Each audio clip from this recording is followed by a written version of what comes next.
betta fish has been part of the aquarium trade for over 150 years. Its aggressive personality, beautiful coloring, and competence to live in all sorts of water conditions has made the betta fish an attractive beginner fish all over the world. And in case you will be obtaining a betta fish in the near future or already have one, I have prepared some general care information, a little bit of advice, and I'll go over the aquarium setup for the betta fish. My name is Gus, and this is my aquarium info. In case you've ever wondered where the Siamese fighting fish comes to us from, that's another name for the betta fish that we collect. It comes to us from Thailand, Vietnam, Laos, and Cambodia. And this betta fish generally grows to a length of 2.5 inches depending on the length and style of their fins. Now, fish get their oxygen by filtering it through their gills, and oxygen gets into the water when there's movement in it. But the environment in which the betta comes from, for the most part, is very still. And because of this, there's not a lot of oxygen in it. And because of that, the betta fish has developed an organ called a labyrinth. A labyrinth makes it possible for bettas to be there like you and I.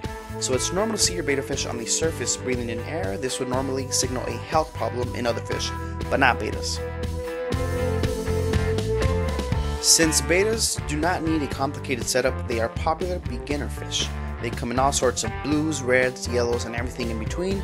They also come in colorful personalities. They can be aggressive, but they can also be introduced into a community aquarium and do well.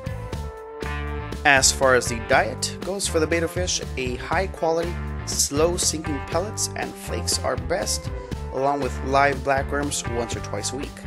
Now, there is a huge misconception that betta fish belong in minuscule aquariums or bowls for that matter, but this is false. Bettas, just like any other fish, require a lot of space.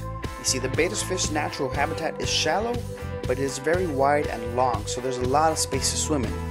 People keep them in aquariums or bowls that do not have an air pump or filter, but they are literally surviving if they are kept in something like a bowl.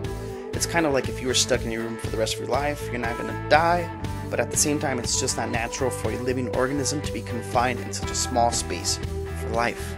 So please, if you consider a betta, try to get a 2.5 gallon aquarium or bigger to keep your betta content.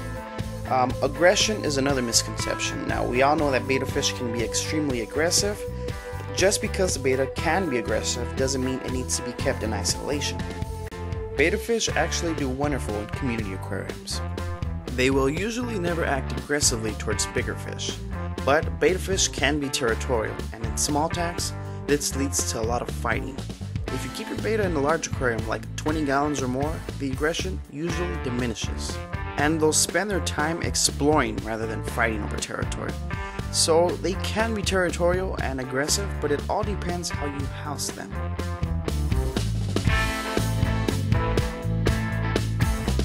The natural habitat of the betta fish consists mainly of still standing water, so little to no current is suitable for this fish.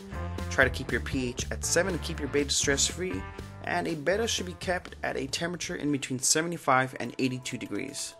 Keep in mind that betta fish can get tired of swimming around all day. They like to rest on leaves, driftwood, and decorations, so prep a little resting area in the middle of the aquarium for them. If you have any questions in regards to the betta fish or your aquarium, any comments, pics, vids you want to share, anything really, let me know. I am here to help you. I will be sure to give you credit if I use your input. My name is Gus, and this is my aquarium info.